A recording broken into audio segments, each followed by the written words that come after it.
Olá, Zé Pereira. Como o senhor está? E aí, Diegão, beleza? Tudo em Tudo paz? bem contigo? Tudo bem, cara. Vim pra aqui pro Senhor, interior, onde que fugir o um senhor foi pouco da. parar, Zé Pereira? Como é?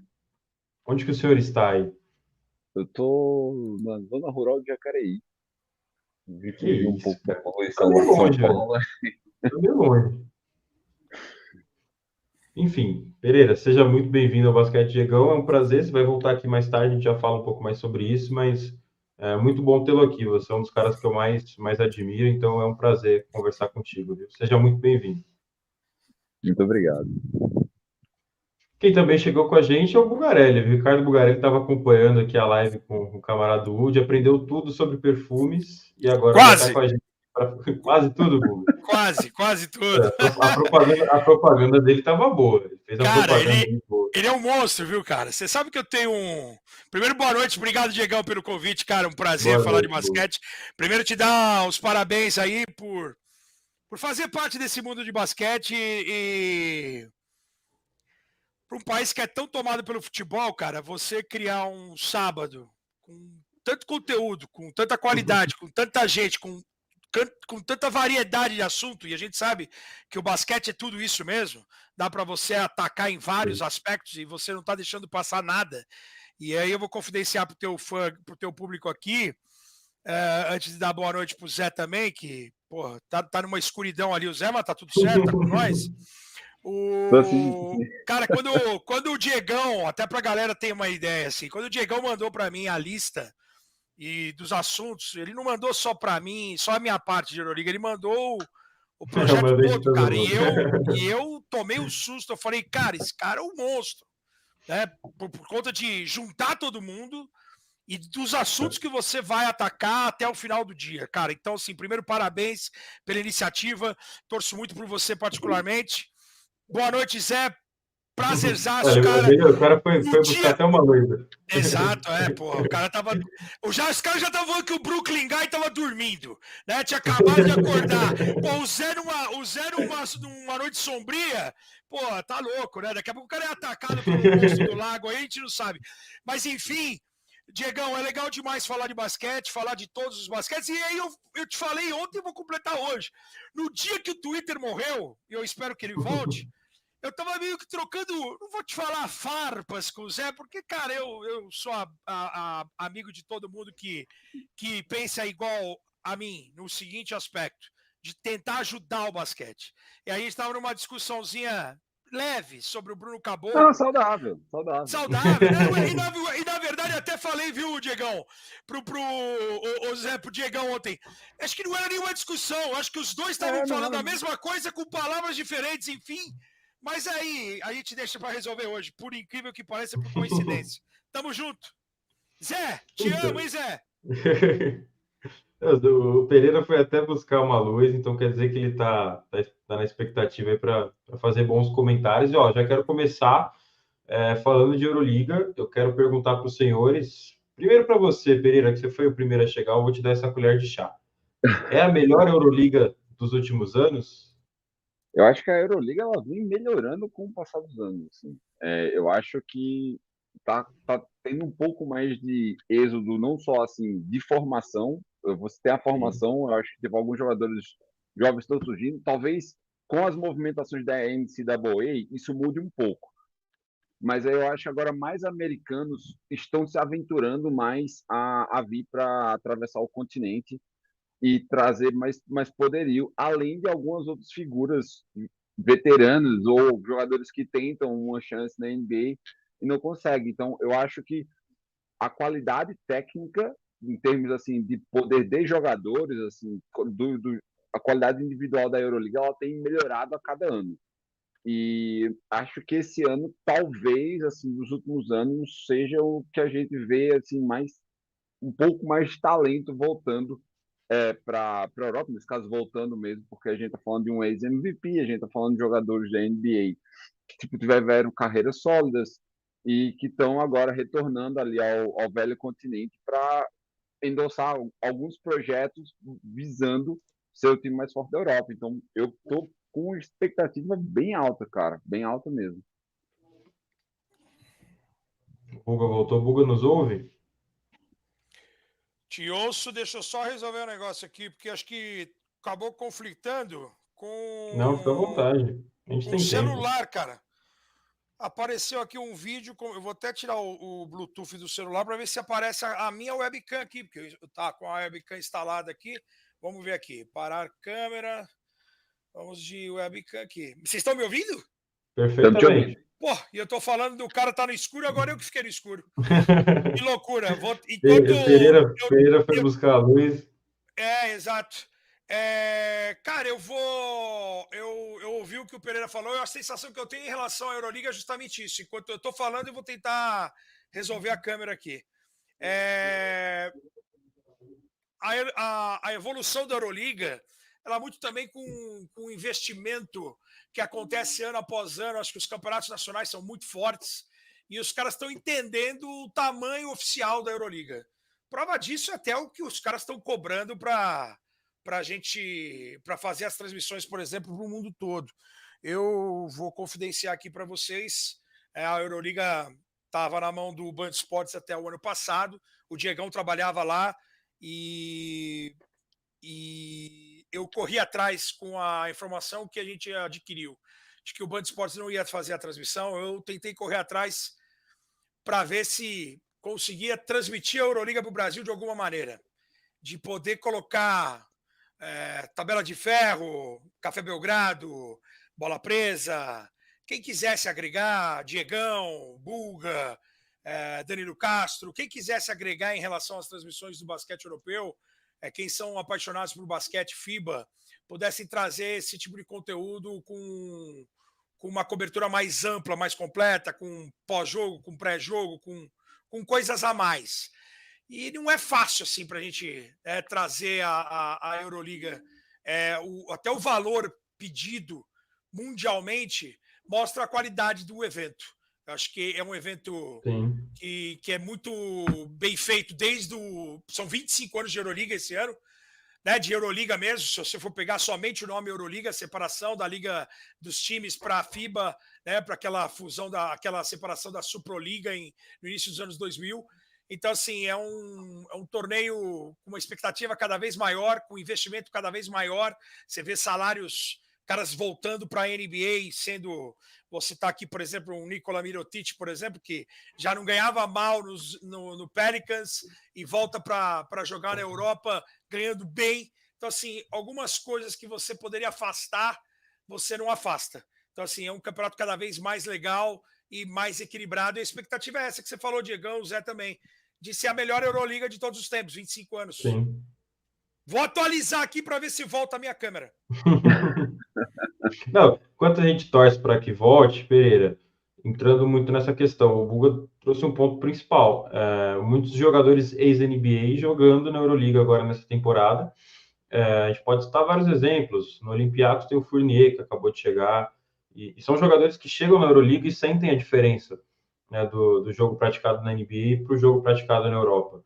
Mas eu queria que você explicasse, ou pelo menos tentasse explicar, por que tem tanta gente saindo da NBA para a Euroliga nesses últimos anos, e se isso é um movimento que vai continuar crescendo, ou se é uma coisa que sempre foi normal, uma coisa que está todo mundo acostumado, não surpreende mais ninguém. Mas eu, particularmente, acredito que eu tenho me surpreendido. Kendrick Nunn, Panathinaikos. Hoje a Euroliga é uma opção. O próprio Beverly foi jogar Eurocup, não é nem Euroliga, mas está jogando na Europa. Explica esse movimento dos jogadores. Eu acho que a gente tem duas questões aí que pesam bastante. A primeira, provavelmente, é tempo de quadra, em que muitos desses jogadores deixam de ser, ou, assim, um dos, sei lá, 9ª, 10ª rotação de seus times na NBA, e normalmente eles chegam para ser titulares ou terem uma minutagem muito alta. Talvez não comece como titular, mas ainda assim, tipo, tá entre 5 maiores, vão fechar os jogos, assim. Então, eu acho que é uma oportunidade muito grande, primeiro, assim, para que eles provem seus valores. Principalmente, quando a gente tem os casos americanos, é um caso à parte. Os Estados Unidos, de fato, fabricam muito atleta, é muito difícil a gente mensurar, mas, assim, de algumas outras nacionalidades, é interessante que eles tenham muito tempo de quadra para que eles possam competir, pleitear por vagas nos seus times nacionais, ficar um pouco mais. E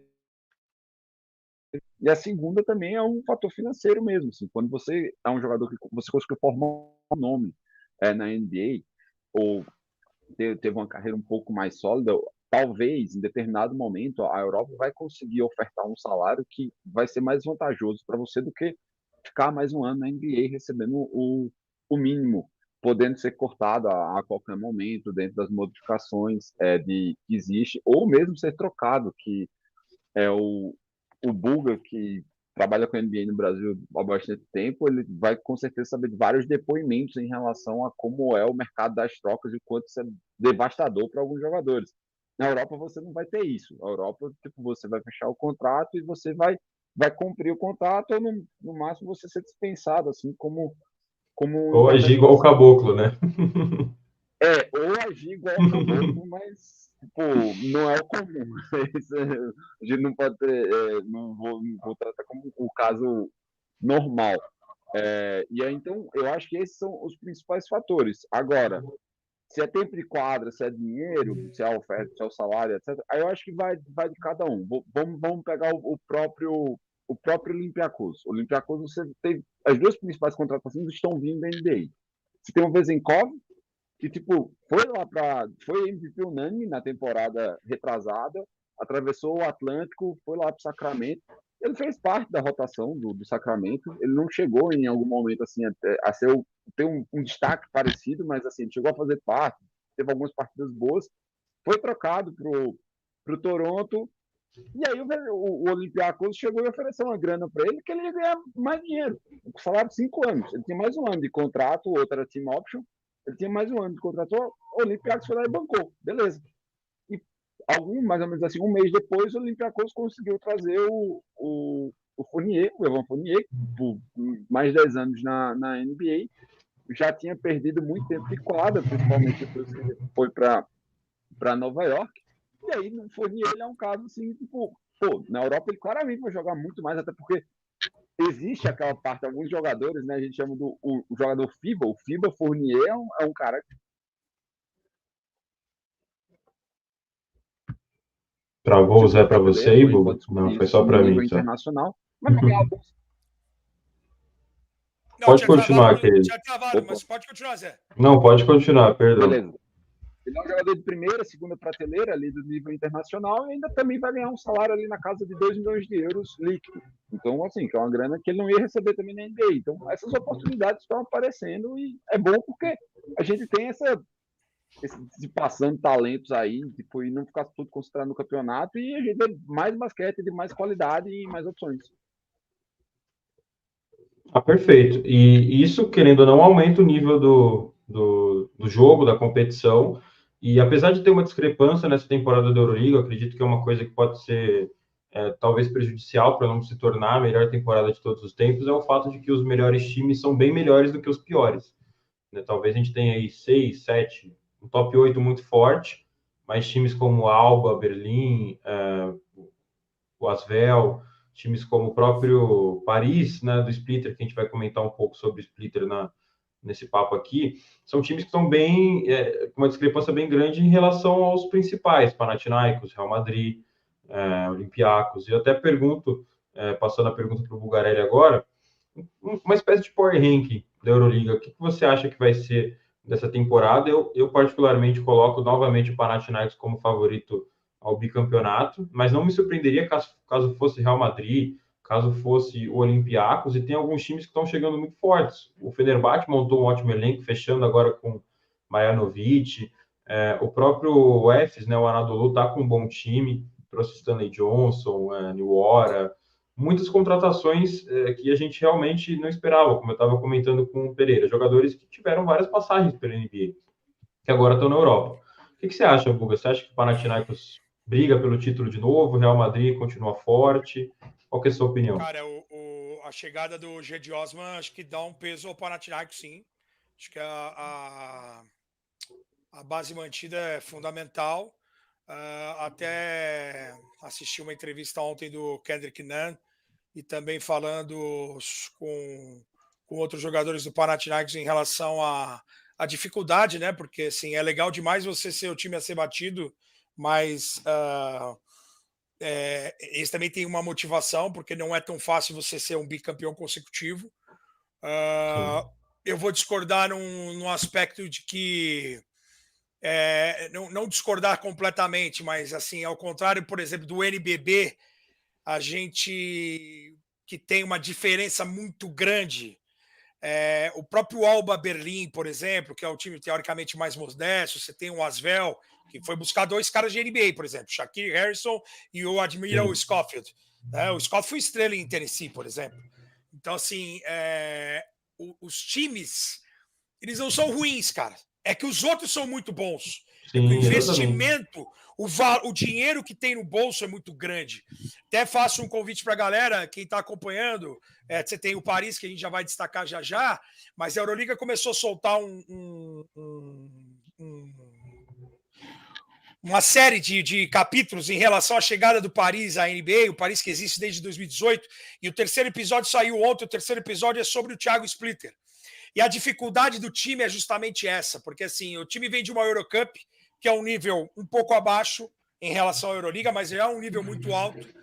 E você, e o Paris, qual que era a ideia? Vamos montar um time para já brigar, ou vamos montar um time.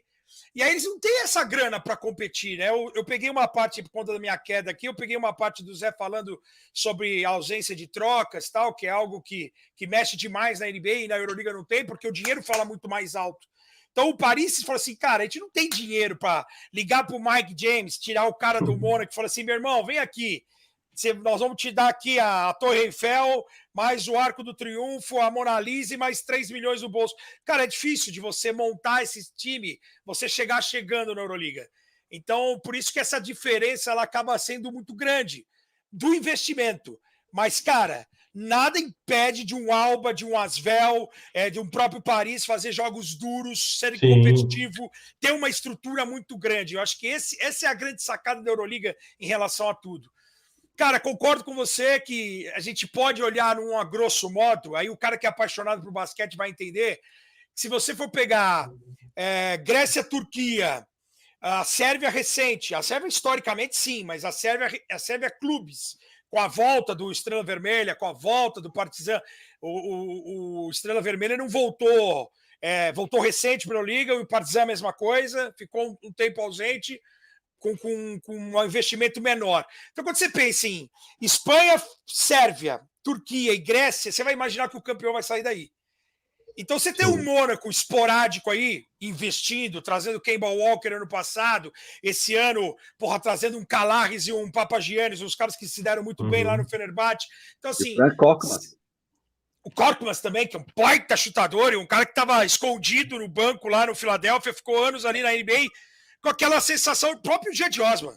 O Osman, a última passagem dele no Anadolu Efes Istambul, eu comentava jogos na Euroliga ainda, o cara era um monstro, cara. O G de Osman, o Zé falou do Fournier, FIBA Fournier, o FIBA Osman, o cara é muito diferente. Por isso que o Panathinaikos, ele é o time a ser batido.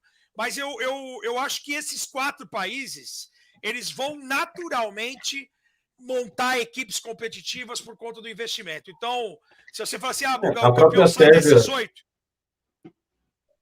os times sérvios, eles não são tecnicamente comparáveis aos times gregos, por exemplo, mas o investimento político, né, o investimento público dentro dos times sérvios, o investimento outro, é muito grande lá dentro. Sim. Porque a Euroliga ficou muito tempo com um representante só. Ou era o Estrela Vermelha ou era o Partizan. A partir do momento que tem, e a Euroliga, junto com aquela SK Week, eles lançaram também essa semana uma série de rivalidades. O primeiro episódio é de Istambul. Vai ter Belgrado, vai ter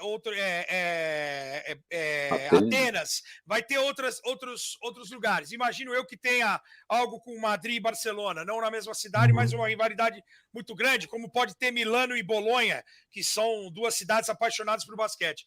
Mas o fato de ter os dois na mesma competição, Estrela Vermelha e Partizan, um povo apaixonado, um torcedor apaixonado, um investimento cada vez maior, e com o Obradovic no banco do Partizan, por toda a história que ele tem, cara, não dá para jogar a toalha contra o Partizan, por exemplo. Então, por mais que o time tenha contratado quase 15 jogadores para essa temporada, então, assim, é um time, e do que eu já vi jogando em pré-temporada, na estreia agora da Liga Adriática, que eles ganharam de 30 pontos, é um time bem legal, cara. Um time bem engraçado de ver jogar assim. Me parece mais legal do que o próprio Estrela Vermelha, que eu, particularmente, Também não acho. sei nada da montagem. Nada. Cara, o Partizan, para mim, vai ser um basquete bem moleque, assim, ataque, É um time divertido, bem mais divertido do que era na última temporada. E assim, o Partizan mexeu bastante no time, mas assim, as movimentações foram boas. E até puxando um assunto que a gente vai entrar depois, mas já falando do time, do Estrela Vermelha, eu realmente não entendi a montagem do Estrela Vermelha. Quando você tem o Iago e o Teodosic, por que você precisa trazer mais 2 armadores? O ataque, mais uma vez, congestionado, e é um time que teve muita deficiência no garrafão na última temporada, e a próxima temporada, o que eles fazem? Eles mexem em tudo no time. Contrataram ala, contrataram armador, contrataram ala chutador. Não tem pivô ainda. O time não joga físico, é depender do Bolon Boy e seja o que Deus quiser. Então fica aí minha reclamação para a montagem de elenco do Estrela Vermelha, que gastou uma nota no Canaã, gastou uma nota para tirar ele do Olympiacos. E podia aproveitar um pouco mais o cara que tá da camisa que está aqui atrás de mim, mas talvez seja um clubismo da minha parte, mas eu realmente não gostei muito da montagem do Estrela Vermelha, achei bem sem sentido. É esquisito se você imaginar que você tem uma aposta no Iago, a não ser que eles não tenham essa confiança que a gente tem no Iago, que eles não tenham essa confiança. Só que eles passaram a impressão de que tinham, né? Eles renovaram o contrato por mais um ano. 2027. Então, concordo que o time está meio penso na posição 1-2 aí, né? Com o McIntyre fez uma temporada no Baskonia também absurda, né? Concordo. Nedovic permaneceu. Eles pegaram o Plavsic, né? Que é um pivô que jogou em Tennessee também, jogou no universitário. E é um cara grandão, assim, cara. Do que eu vi em pré-temporada, assim, é um cara legal de pick and roll, um cara que pode trabalhar bem com o Iago, vai ser alimentado pelo Teodosic e tal, mas carece de um nome, assim. Acho que o Bolon Boy, só o Bolon Boy por si, na hora do vamos ver, capaz de faltar alguma referência assim mais pesada, né, em relação aos outros adversários. Não sei. O Bolon Boy nunca foi estrela da Euroliga. Nunca. O Bolon Boy ele teve mais destaque ano passado exatamente porque ficou um vão ali. Eles haviam contratado o Mike Tobey, o Tobey não encaixou. Trouxeram também o Gillespie para fazer ajudar na rotação, mas assim, o Bolon Boy foi uma aposta que deu certo e eles resolveram manter. De fato, não é um jogador para ser titular de Euroliga, apesar do bom encaixe que ele teve com o próprio Iago. Assim, a sintonia dos dois assim, foi muito boa. Concordo plenamente com o que vocês estão falando em relação ao garrafão. Acho que talvez o principal reforço ali para a região seja o Kalinic, o retorno do Kalinic, que teve temporadas mais discretas no Barcelona, até porque ele tinha saído de uma temporada muito boa no Estrela Vermelha, depois de ele retornado após um ano no Valência. E, tipo, ele ficou ali naquele negócio meio... Cara, são muitas estrelas que você tem em Barcelona. E talvez ele apagou um pouco ali. Fica a expectativa dele voltar a encontrar o melhor basquete. Foi o melhor, digamos assim, o maior reforço do time, pensando ali na posição 4, 5. O Kalinic talvez possa fazer uma 3 também, apesar de achar que agora tem que estar um pouco mais devagar. Mas ainda acho que falta corpo ali. Pode ser um problema. Pelo menos, melhorou um pouco o espaçamento. Então, espero também que o time seja menos engessado do que foi ano passado. Não espero pouca coisa, né? A gente não viu muito ainda. Não espero que o Spyro Pose ele vá jogar um basquete muito diferente do que ele está acostumado, mas eu quero que o Palmeiras assim, seja um pouco menos, consuma um pouco menos de relógio assim, no ataque. Explorar um pouco mais a velocidade, principalmente quando o Iago estiver em quadra. O Kalinic e o Dobrit, né, que são de espaçamento, que matam bola. Acho que são duas apostas assim. Essa bola, eles vão criar o Iago, o Teodosic, os armadores, eles vão ter que criar situações para esses caras com uma bola de 3 ser realmente agressiva, para não depender de um jogo físico de garrafão que não existe. Eu acho que a opção é essa, é o talento individual dos 4 armadores, que a gente sabe que os 4 são... O Cannon é mais peladeiro, mas ele é um cara que quando esquenta é importante. Jogos do Olympiacos do ano passado foi assim. e o Dobrit e o Kalinic são matadores. O Dobrit, a Olimpíada que fez o Dobrit foi fantástica. Então, assim, é um cara que vem Foi uma motivado ótima para contratação. poder... Exatamente. Vem para poder aproveitar o momento, né? A questão é que eu acho que o Iago, na verdade, foi o que eu pude perceber nesses 2 últimos jogos que eu acompanhei, até mesmo naquele torneio que eles disputaram na Rússia, né? Enfrentaram o CSKA, enfim. O Iago vai ser, nessa temporada, muito mais passador do que pontuador. Acredito que o Iago que a gente conhece, que a gente vê na seleção, que a gente viu no Flamengo e até nas últimas temporadas na Europa, não vai estar tanto à mostra nessa temporada por Estrela Vermelha, até porque não é mais uma necessidade do time. Talvez a montagem de elenco coloque o Iago nessa posição, e até pelo fato dele ter aprendido tanto com o Teodosic, né? Nitidamente, o Iago é muito melhor, um passador muito melhor hoje do que ele era 2 anos atrás. E isso explica o porquê que o Iago está recebendo tanto, porquê que ele está ganhando o contrato até 2027, porque ele conseguiu evoluir em coisas que ele, por mais que seja bom, o Iago era um bom passador aqui no Brasil, mas não era a principal característica dele. Então, estou ansioso para ver e até pensar no que isso pode mudar no ciclo do Iago pela seleção. O Iago é um jogador que segura muito a bola na mão, tem todas as suas qualidades, tem seus defeitos também, mas se tornar um passador de elite talvez seja uma coisa muito boa para o próximo ciclo da seleção. Concordo. E eu acho que essa é a grande... Quando você vê o Iago, e aí desde sempre, você que também acompanha há bastante tempo, Diegão, a dúvida do Iago sempre, assim, o talento nunca... Eu tive a oportunidade de ver um jogo do Iago no Palmeiras ainda, né? Então, assim, o talento sempre existiu. Esse ímpeto, essa vontade, essa cara de pau, coisas que são importantíssimas para ter confiança. A gente sempre viu no Iago e sempre vai existir isso. A nossa dúvida é os momentos em que ele está em quadra, como que o adversário vai se comportar em atacá-lo, e esse fato que você destacou de ele querer ficar muito com a bola na mão, de querer ser sempre não somente o facilitador, mas de querer ser sempre o cara para definir tudo. Querer ser sempre o definidor.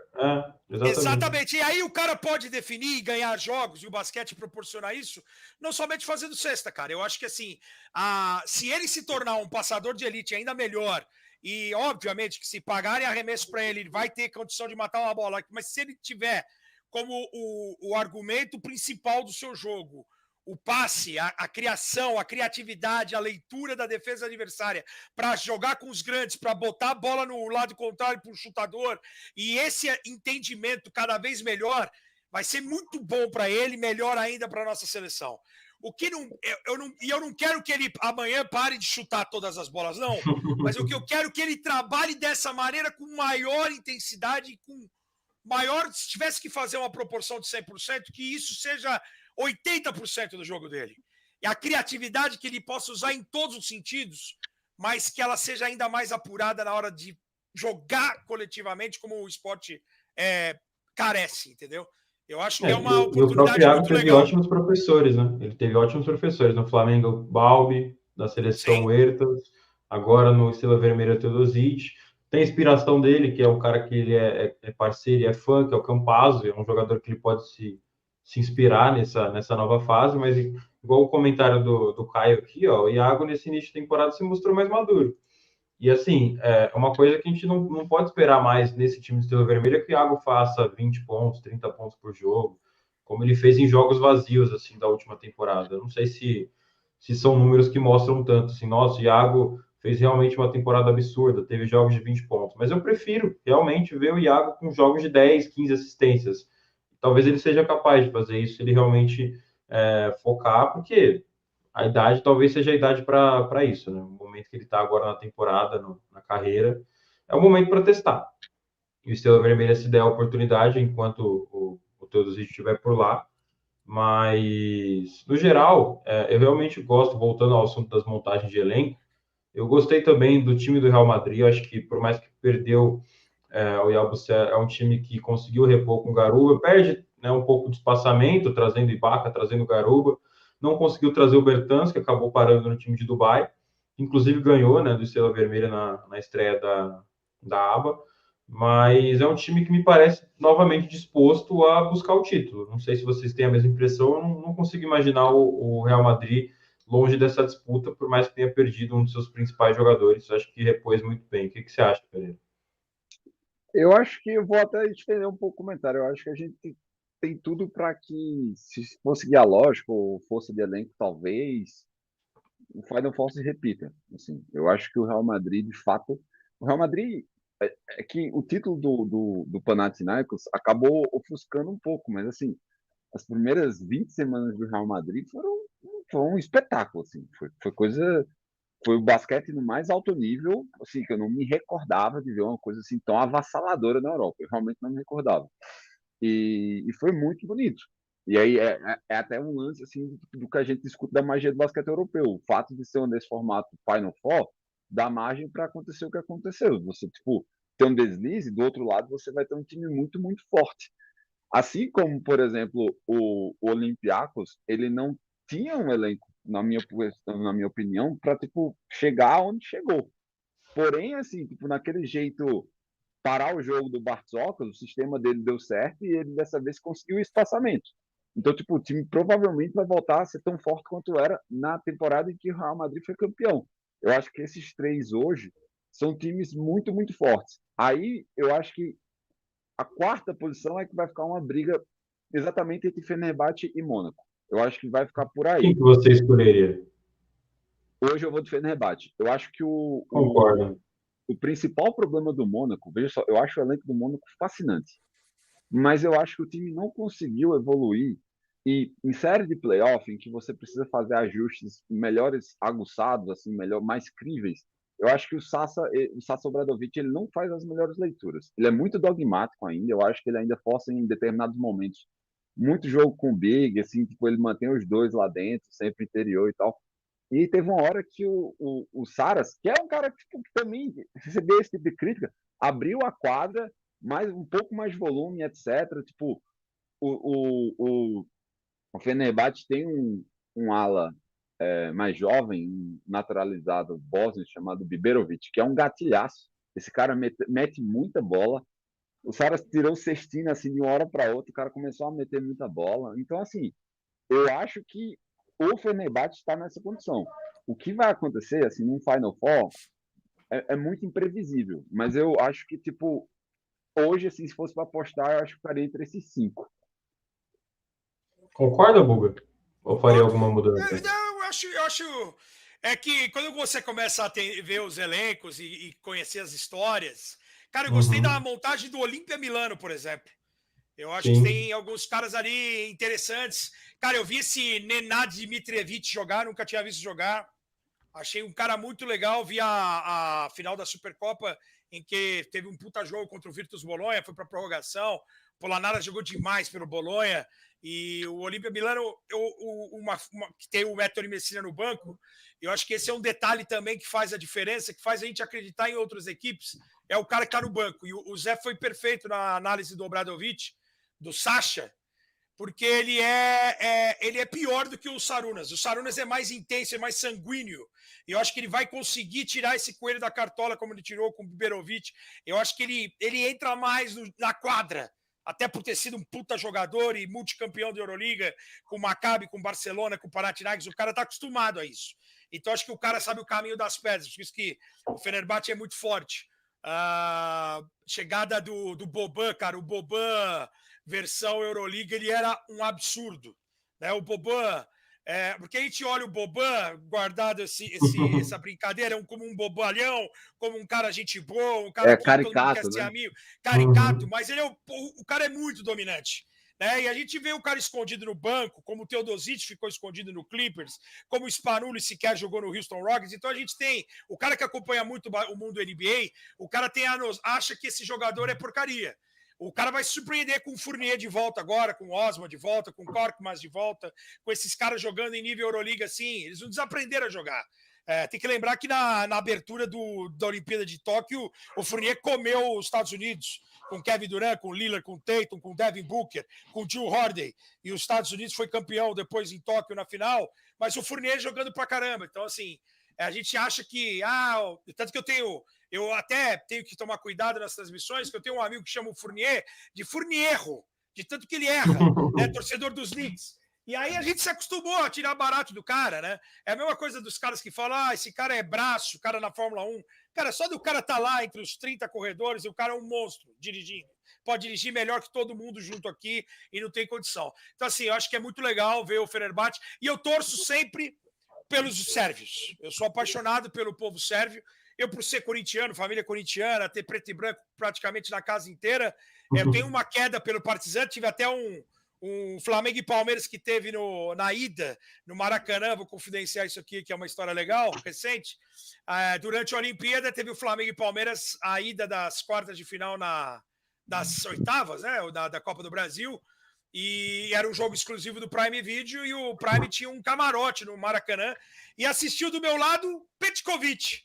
E o Petkovic, pô, estrela vermelha doente. Vermelho, tal. E aí eu brinquei com ele, eu falei, pô, Pet, e foi o dia, cara, que a Sérvia tinha ganho no basquete masculino e feminino na Olimpíada, a maior vitória da Sérvia na história da Olimpíada, no masculino e no feminino, de diferença de pontos. Tinha sido aquela quarta-feira. E aí eu cheguei do lado do Pet, falei, pô, Pet, prazer, tal, Bugarelli, sou comentarista de basquete do Prime Video, sou apaixonado pela Sérvia. Ele falou, pô, você tem bom gosto e tal. Eu falei, cara, hoje é um dia especial para te conhecer aqui, isso no intervalo do Flamengo e Palmeiras, né? Falei, pô, a Sérvia hoje ganhou o maior resultado na história da Olimpíada, masculino e feminino. Ele falou, pô, a Sérvia é demais, o basquete é incrível. Eu falei, sim, só que eu tenho uma notícia ruim para te dar. Eu sou torcedor do Partizan, eu sou corintiano, sou preto e branco. Aí ele me mandou tomar no cu. O cara tinha acabado de me conhecer. Falei assim, vai tomar no cu, Buga. Falei, porra, meu, eu tô brincando, óbvio que você ama a Sérvia e tal, mas é óbvio que eu respeito a Estrela Vermelha, eu respeito o país como um todo, mas assim, eu torço muito, eu acho que não vai fugir disso. Como o Zé falou, se tivesse que apostar, acho que a repetição dos quatro aí, o Fenerbahçe, até pelo investimento que é feito também, eu acho que está de bom tamanho. Um representante grego, um turco, um espanhol, um sérvio, dá para sonhar aí e tal. E o Olympiacos, sem dúvida nenhuma, junto com o Panathinaikos, gostei demais da volta do Vezenkov. E o Keenan Evans, cara, que jogou demais nos Žalgiris. E aí agora é um cara que está machucado, vai perder o começo da temporada. Vou dar uma notícia, não sei se vocês viram, só volta em janeiro. Uma notícia saiu hoje do X-Mateu do Real Madrid, falando técnico, do Mário Hezonja. Vocês viram o negócio do Mário Hezonja? O Hezonja perdeu 7 quilos, ele teve uma virose devastadora de diarreia, de vômito, ele perdeu 7 quilos em 2 dias. E ele vai perder parte do início dessa temporada, segundo o X-Mateu, cara. Que o cara, ele realmente teve algo assustador. Definiu, que o cara vai ter que se recompor fisicamente para aguentar uma temporada que a gente sabe que não é somente de Euroliga. Euroliga com jogos, tem semana que tem 2 jogos, terça, quarta, quinta e sexta, 2 rodadas. Fora a Copa, Supercopa que já começou, a Copa do Rei que tem no meio do caminho, o Campeonato Espanhol que é cada vez mais competitivo. A gente viu aí o Real Madrid já tomando do Unicaja Málaga na Supercopa. Então, assim, quer dizer, é uma ausência nesse começo, assim, que pode ajudar a atrapalhar um pouquinho esse posicionamento tão seguro de Musa e Hezonja nas alas, assim, para o Real Madrid. E eu vou dar uma outra palhinha também, rápida, porque eu peguei um início daquela conversa do Zé lá no início, e falando agora também do Final Four, e o Final Four, ele traz essa composição, né, de como ele falou, pô, se é um pontos corridos, o Real Madrid pelo início da temporada matava. E aí é algo que eu trago, porque aqui, valorizando o meu passe, quando a Euroliga surge em 2002, tem em 2001, que é a primeira e última Euroliga, que é em uma final melhor de 5, que é Kinder Bolonha e Baskonia. E na época na ESPN, eu falei pro Trajano, que como a ESPN ia ter o Mundial de Basquete em 2002 exclusivo, eu falei pro Trajano comprar a Euroliga, para trazer a Euroliga para o Brasil, para mostrar para os jogos, por conta do tamanho, da importância da Euroliga. Dos principais jogadores os que não estavam na NBA, os outros estavam na Euroliga para jogar o Mundial, que a ESPN ia transmitir de maneira exclusiva, o Mundial de Indianápolis, que eu tive a oportunidade de ir. E aí ele comprou a ideia e comprou a Euroliga e trouxe a Euroliga para o Brasil. E a primeira final transmitida no Brasil é em 2002, Panathinaikos e Kinder Bolonha, um Final Four em Bolonha. Então, em 2002, eles criam o Final Four. E a Euroliga, e depois trabalhando e comentando e entendendo, eles trazem algo que é muito legal para quem ama basquete e para quem é a favor de cada coisa, né? Porque assim, a gente tem o todos contra todos numa primeira fase, que é muito justo. Porque é duro. Você, com o tamanho que tem hoje, Olympiacos, Panathinaikos, a pressão de você jogar na Sérvia, como todo mundo fala, seria injusto o Real Madrid ir a Pireu jogar contra o Olympiacos e, por exemplo, né, o Barcelona não ir. Então, acho que o todos contra todos na primeira fase, ele é muito justo, porque coloca todo mundo em igualdade de condição. Depois existe algo que é um playoff que muita gente agrada o playoff, como a NBA tem playoff e tal. E o Final Four é algo inserido desde os tempos da NCAA, que é algo também para motivar uma cidade, para motivar um país. Então a gente já viu o Final Four, por exemplo, infelizmente em Colônia, foi quando teve a pandemia, mas tem às vezes uns lugares periféricos. Eu lembro de ter feito a primeira final de Euroliga que eu comentei, foi o Final Four em Londres. Em Londres não tinha um time lá, mas Londres ia ser cidade olímpica e é uma cidade gigantesca, um tamanho imensurável na Europa, e de você falar assim, cara, precisa expandir e mostrar o basquete em todos os lugares. Então, acho que a formação do Final Four ela vai meio que como uma UEFA Champions League, de fazer uma semana temática, de você esquentar a cidade, de você trazer algo. Então, assim, pode não ser justo, viu, Zé? Mas eu acho que é um negócio que atende todo mundo. O todos contra todos, porque não vai ter essa, tipo, eu fui campeão e não enfrentei esse time lá em Pireus. Não. Eu fui a Pireus, eu fui a Belgrado, eu fui a Atenas, eu fui a Bolonha e eu sou campeão da Euroliga. Eu acho que é um negócio que agrada a todo mundo, assim, no final das contas. Eu ainda sou fã desse esquema aí. Eu não sei o que vocês acham. Não estou de acordo. Estou totalmente de acordo. Pereira, só um momentinho antes do senhor concluir seu assunto, eu peço a licença dos senhores por um minuto, vou precisar ir ao toalete, mas vá. Beleza. Eu volto em breve, viu? Não se preocupe. Só porque, 4 horas de vídeo. Sim. A gente continua aqui. Eu concordo totalmente contigo. Eu acho, na real... Não, fiquem à vontade. Eu acho que o Final Four, ele dá margem exatamente pro imprevisível acontecer. E eu acho isso bacana. Eu acho que, tipo, o esporte tem que ter um pouco desse lance, tipo, do místico também, do ocasional, daquela coisa assim, tipo, do quebrar a banca e etc. E todo esse lance que você começou. Cara, os vídeos que a gente tem, que a gente recebe, que a gente tem acesso, das torcidas se mobilizando naquele lugar, putz, é uma coisa fantástica, assim, é muito, muito bacana. Então, é um dos sonhos que eu tenho, viu, Zé? Você que tem conseguido viajar pelo mundo através do basquete, ali indo com a cara e com a coragem, é um dos sonhos que eu tenho de fazer um Final Four em loco.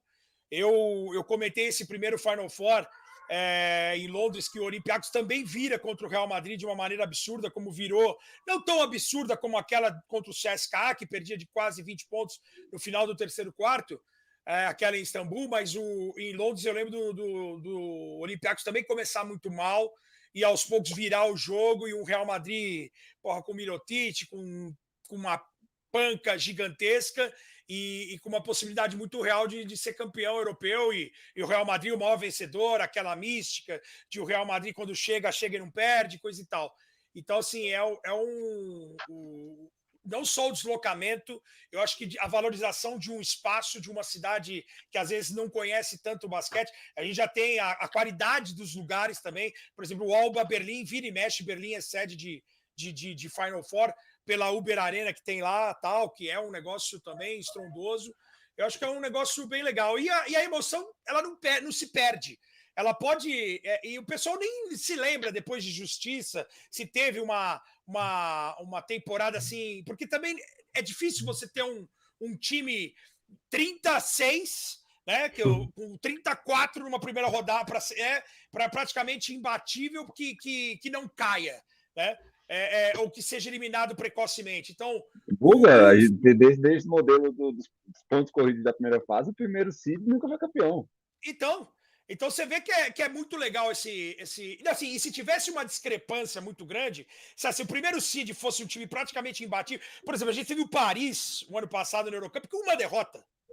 Exato. Seria muito louco se na final, em 2 jogos, tudo bem, é um risco. O TJ Shorts podia ter caído duro na quadra e o Burg poderia ter vencido aqueles 2 jogos, mas mesmo assim foram 2 jogos em que o time se impôs e assim venceu quem jogou melhor toda a temporada ou quem se mostrou mais competente. E aí entra também o aspecto de profundidade, de sacada de treinador, de melhor momento, de você tirar um coelho da cartola, como a gente falou lá do Biberovic em relação ao Fenerbahçe. Então, assim, o Nigel Hayes-Davis, por exemplo, eu lembro de fazer jogo dele no Universitário, ele era um jogador normal.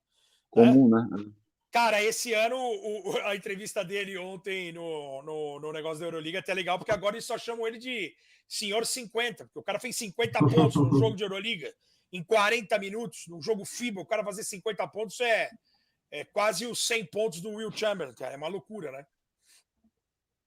Senhores, aproveitando esses momentos finais da live, eu queria perguntar sobre Thiago Splitter em Paris. O que a gente pode esperar dessa primeira temporada do Splitter? Ainda não temos a certeza de será o técnico da seleção no próximo ciclo, principalmente agora dentro desse contexto do Paris, mas o time não é um dos mais fortes da competição. Então, a começar por você, Pereira, o que esperar do Paris com o Splitter e o que também esperar do Splitter como técnico agora estreando na Euroliga, já sua primeira competição? Eu acho que o Splitter, assim, para a gente avaliar principalmente o trabalho dele assim, como treinador, talvez ali seja um negócio mais justo do que necessariamente a Euroliga por conta da diferença orçamentária que vai ter entre os times. Mas, assim, vai ser uma oportunidade tanto para aplicar ideias, principalmente, assim, digamos, um pouco mais diferentes, como a gente estava comentando no começo, assim, trazer um pouco mais do que ele aprendeu na NBA, para conseguir competir. Eu acho que esse é o caminho, inclusive, para os times com menor orçamento fazerem diferença. Assim. Se for jogar o basquete mais europeu tradicional, colocamos dessa forma, eu acho que você está um pouco mais fadado a não progredir tanto, que é o que acontece com o Alba Berlim, por exemplo. O Alba Berlim joga um basquete muito tradicional espanhol, por conta do Israel Gonzalez. Eu acho que gostaria de ver do Split é isso. É tipo alguém um pouco mais audacioso. Algo parecido com o que o Luca Banchi fez ano passado com a Virtus Bolonha, que eu acho que deu muito certo. Concorda, O Splitter falou, concordo, o Splitter falou até nesse terceiro episódio do documentário sobre Paris, em que ele fala que ele tem como experiência para dentro de jogo o que o Steve Kerr conversou com ele, que é de trazer alegria, de jogar com uma intensidade, com alegria, de se mostrar competitivo em todos os aspectos, em selecionar melhor os arremessos, em jogar coletivamente. Eu acho que é uma baita oportunidade. A escolha dele pelos donos foi justamente de ele ter sido um excepcional jogador na Europa, por ele ter sido ter feito parte de um dos grandes times da história da NBA, ter trabalhado com Popovich, ou seja, tudo que ele poderia ter de conhecimento ele tem, de bagagem, dentro de quadra como jogador, de ter trabalhado com o Dusko lá, que é um loucão, de ter trabalhado com o Popovich, de ter tentado tirar o melhor de cada. Eu acho que vai ser legal essa experiência. É uma novidade para todo mundo, é um risco que Paris faz com conhecimento, porque no próprio documentário o Deono fala assim, um dos donos, ele fala assim, poderia trazer um cara mais experiente, tal, não sei o quê, mas a gente tem que dar um passo de cada vez. Acho que é uma baita oportunidade para todo mundo, para um projeto novo, uma cidade incrível, uma cidade que acabou de receber a Olimpíada, uma cidade que está motivada. O Paris também está com o time feminino lançando na 4ª divisão, ou seja, eles estão abraçando o basquete de fato. E o Splitter, ele me passa essa confiança, cara, de ser um bom agente, de ser um cara que não vai queimar etapas. Eu acho que vai ser um ganha-ganha, né? Um WW, como tem trocas de NBA, que a gente fala tem vantagem para alguém. Acho que é uma vantagem mútua. Agora, não dá para esperar que o cara vai ter campanha positiva, que o time vai para playoff. Não, Por é mais demais que tenha também. trazido o Madolô, que é um armador que é inteligente, que conhece, o Otara lá, que veio de Mônaco, do Mônaco, Bom que é jogador. um cara que é bom jogador, mas não é um cara que vai te fazer a diferença. O Kevarius Reyes, que veio do Zalgiris, ele é limitado, ele é grande para produzir dentro do garrafão. E talvez Eu limitado gostei. seja a palavra perfeita para o time. É Exato, bom, sim, mas é limitado. exatamente. E assim, e tem alguns caras legais. Eu sou muito fã do Nadir Riff, gostei demais Também. dele, nessa evolução dele. Eu acho até que ele poderia estar entre os 12 da Olimpíada. E aí eu entendo, o Strezzel é mais marcador. Acho que o fato de ele ter jogado a Euroliga no Mônaco, por ter aprendido tanto com o Mike James, com o Kemba, com o Jordan Lodge, com todo mundo, acho que faz o cara um pouco mais de casca em relação ao Riff. Mas eu acho o Riff demais. E a dupla que os caras estão jogando juntos lá desde o bom, né? O TJ Shorts e o Tyson Ward, acho que são dois caras. Acho que esse entrosamento e essa química que o Thiago quer no assunto felicidade, de jogar com alegria, jogar coletivamente, é óbvio que os resultados precisam acontecer. Se ele começa a tomar ferro na Liga Francesa, jogando com alegria, os caras vão falar, pô, não vai dar para jogar desse jeito e tal. Vamos ver até onde o dinheiro vai bancar, né? Porque o dinheiro está sendo investido, por mais que seja precoce, 6 anos o time está numa Euroliga, mas é Paris, tem um investimento, os caras não vão entrar para brincar, e a partir do momento que você chegou, estourou a porta, meu irmão, você vai querer sentar na mesa e jantar, entendeu? Então, fazer parte da elite. E eu acho que é um passo de cada vez. O passo foi dado com a campanha da Eurocup, mas para chegar no Mônaco, por exemplo, o Mônaco já está há alguns anos aí, é a 4ª consecutiva do Mônaco em Euroliga. Eu acho que tem que respeitar aí, não dá para acelerar o processo. Acho que é legal. Senhores, infelizmente nosso tempo vai acabar já, mas eu queria saber, para finalizar esse tema de Europa, o Pereira daqui a pouco volta para falar de basquete Caboclo! também. Bruno Caboclo, exatamente, o Buga adivinhou. Falei para ele, ó, a gente vai discutir isso, não vamos brigar, vamos discutir, discutir não. Não discuto com ninguém, não. Discuto com ninguém, Mas, não. ó, brincadeiras à parte, o que achamos de Bruno Caboclo no Apel Tel Aviv, disputando a Eurocup? Pode começar, Buga, vai lá. Cara, eu sou favorável, e o que eu vou falar pro Caboclo vale para todo mundo. Vale para Jorginho, vale para Iago, vale para Léo Mendel, vale para Mãozinha. Eu tive num podcast recente, até falei isso pro Mãozinha. Acho que o mais importante, ele colocou na cabeça, ele ficou lá na Europa. Acho que voltar para o Brasil como volta o Jorginho, eu sou totalmente contra.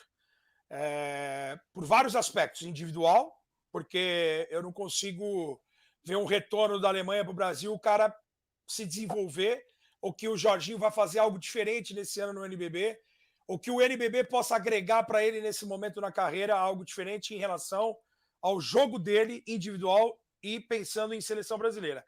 Aqui o Buga, ele tem que tentar ver individualmente o caso, e ele tem que pensar também no esporte que ele ama. Então eu acho que é esse panorama que eu acho que dá para usar para todo mundo.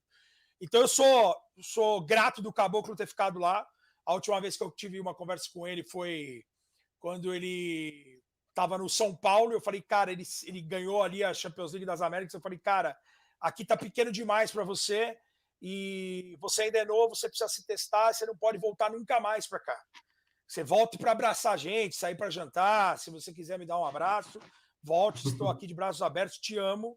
Agora, o seu basquete é daqui para fora, meu irmão. Então, assim, eu fico contente por ele ter ficado.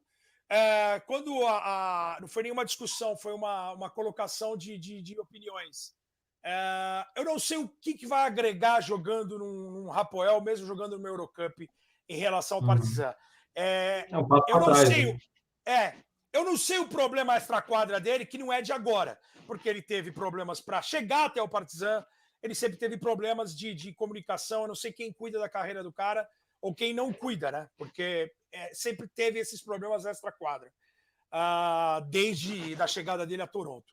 Então, assim, o que me magoa é o fato de ele, nesse momento, e acho que é aí que o Twitter não deixou a gente colocar as coisas, e eu não vou admitir o cara ganhar mais nesse momento, pensar num contrato de 2 anos, ou o Jorginho, voltar ganhando mais no Brasil porque não se paga bem na Alemanha pro Jorginho, nesse momento o cara não pode pensar no dinheiro. O cara tem que pensar no desenvolvimento dele como basquete, individual, coletivo, e o dinheiro é consequência. Se fosse pelo dinheiro, eu não seria comentarista, cara. Eu não teria largado tudo que eu larguei anos atrás, 10, 15 anos atrás, eu teria feito outra coisa. Então, assim, eu acho que o dinheiro tem que ser consequência. Ele tem que amar o que ele faz. Se ele ama jogar basquete e ele vai ganhar menos sendo um two-way no Golden State Warriors, mas o aprendizado dele vai ser melhor, cara, ele vai jogar na Ásia, onde ele for. O que precisa pensar nesse momento é na carreira dele individual e coletiva. No jogo de basquete dele, não de dinheiro. Você fala assim, pô, o cara tá ganhando. Ele foi pro Hapoel, porque ele teve um contrato de 2 anos garantido com X milhões de dólares, e na NBA ele não teria o contrato garantido. Para um cara que já teve a NBA e com a condição que a gente sabe que ele tem de calar a boca dos caras e mostrar que ele é capaz de estar lá, eu acho que nesse momento, cara, não vai ser milhares de dólares ou de euros ou de reais que vai fazer essa diferença para ele. É o desafio, é o objetivo. Eu acho que é isso, cara, que faltou, Diegão, na minha opinião, Zé. E eu não sei se com limite de palavras, de letras no Twitter, se eu conseguir ou agora me explicar melhor em relação... Eu não sou contra ele ter ido para o Hapoel. Eu sou contra... Se a decisão for por dinheiro, para mim, eu não admito o cara trabalhar somente pelo dinheiro. Perfeito. Eu não acho que eu penso tão diferente de ti. Então, por isso que eu acho que a gente estava pensando a mesma coisa e falando coisas diferentes. Eu acho assim, o ponto principal é o Caboclo, por conta de todo o histórico deles. Às vezes eu acho que há um tanto, pega um pouco pesado, mas assim, eu entendo também o lance todo o histórico. Havia tipo, sondagens da Euroliga e etc., mas também não chegou nenhuma proposta factível. Com relação ao Partizan, a forma como tudo aconteceu do Partizan, é tudo muito nebuloso para os dois lados. E, tipo, teve o caso do próprio Iago, assim, dos rumores do Iago, que mostraram, assim, que os times da Sérvia não são muito fáceis de lidar, assim, de negociar com eles. Então, sobre o problema da transferência, e eu concordo demais contigo, Buca, é que a gente sabe que o Caboclo é basquete demais para o Apoel, para o que o Apoel pode oferecer. Nisso daí a gente está de acordo. Eu não tiro tipo, nenhuma vírgula. Ele vai ter alguns desafios, como já aconteceu assim na Eurocup. E ele também na liga local, na liga israelense, ele vai ter uma Maccabi que é um time melhor, então assim, vai ser um desafio interessante. Isso significa o quê? Cara, se ele dominar, ele vai ter que dar o passo adiante. Vão aparecer. Não tem condições de isso não ocorrer. O problema é, para isso, assim, o Caboclo vai ter de ser o Caboclo do pré-olímpico durante 10 meses. O Caboclo vai ser o cara tipo, comprometido, que é a máquina de basquete que a gente deve jogar. E é a grande. E assim, eu acho que o lance do Caboclo gera muito isso, porque tipo, todo mundo que acompanhou sabe o quão bom jogador ele é. E se ele dar os pontos, assim, tipo, focar no basquete, o cara passa por cima de todo mundo. De todo mundo. Então, é torcer para que isso venha acontecer, porque aí ele vai colher frutos melhores, indiscutivelmente. Agora, para a temporada já está decidido, ele vai ficar lá, ele vai ter essas competições, eu só espero que ele jogue, que ele amasse. Como ele já fez uma excelente boa primeira partida agora contra o Badalona, que já é um jogo de um nível muito bom. Nível assim, tipo, para primeiro embate, eu achei bem legal.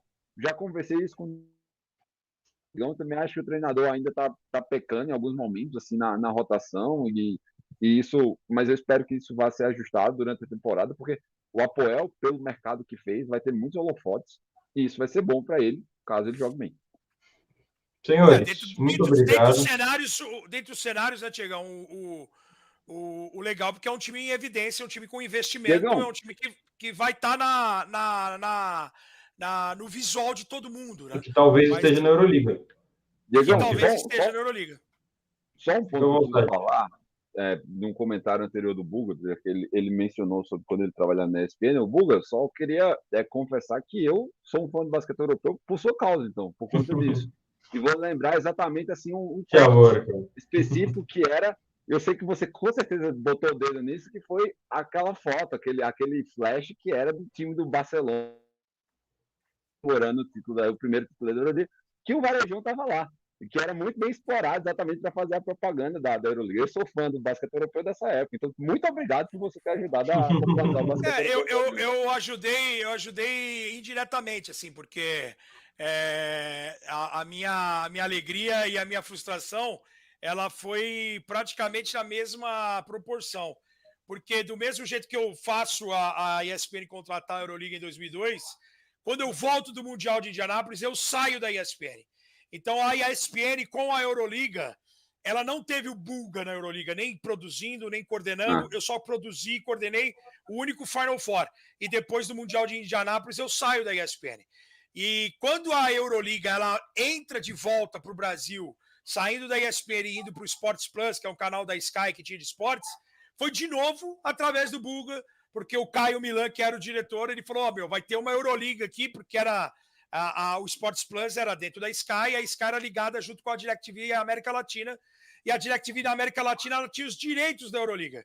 E ele falou assim, tem essa Euroliga pra gente transmitir, o que você acha? Eu falei, cara, a Euroliga, ela é a Champions League do futebol e a Euroliga no basquete. Você vai ter os jogadores do futebol assistindo basquete. A gente tinha lá a Shakira com o Piquet assistindo, o Schweinsteiger assistindo o Bayern de Munique, né, os caras do Real Madrid assistindo jogos. E eu falei, cara, e fora a qualidade do produto, né, de programas semanais, de top 10, a embalagem como é feita a Euroliga. Não à toa, parabéns pelos 25 anos, que tenhamos uma temporada absurda. E te falo mais, viu, Zé e Diegão, que a gente possa reunir os três aqui a próxima vez. Primeiro num bar aqui em São Paulo para se abraçar com a galera do Café Belgrado, que consagra o Zé. E depois, quem sabe, num Final Four, se a gente não consegue participar juntos de algum lugar, de fazer lá em loco algo que seja inesquecível para nós três. Tomara. Tenho certeza que vai ser, porque as imagens que a gente vê, a gente já se emociona daqui, imagina presente. Tomara, Buga. Queria agradecer aos senhores pela participação. Obviamente, queria ter mais tempo para trocar um papo com vocês, mas como é um festival, isso aqui, a gente tem que cumprir os horários. Mas eu convido você, Buga, você, Pereira, para a gente voltar a falar de Euroliga durante a temporada, e aí especificamente só de Euroliga, né? Não num festival com 20 convidados. Mas, obrigado, viu, Buga, de coração, Pereira. Tamo junto, Foi um prazer enorme contar com vocês. Valeu, obrigadão. Um abraço. Papo, viu? Pereira, até daqui a pouco, né? Aí. O Pereira volta aí. Pereira, parabéns. A tua pergunta pro Petrovic lá na Letônia foi incrível. Pena que ele acabou sempre jogando em cima falando, tem que criticar alguém para poder responder. E eu torço muito. A gente falou do Thiago. Eu acho que, pelo que o Paris tem sinalizado, o Thiago não vai ficar na seleção, infelizmente. Mas eu queria o Thiago Splitter até para deixar para a sequência do festival. Eu queria o Splitter técnico da seleção brasileira a partir de amanhã. Tchau!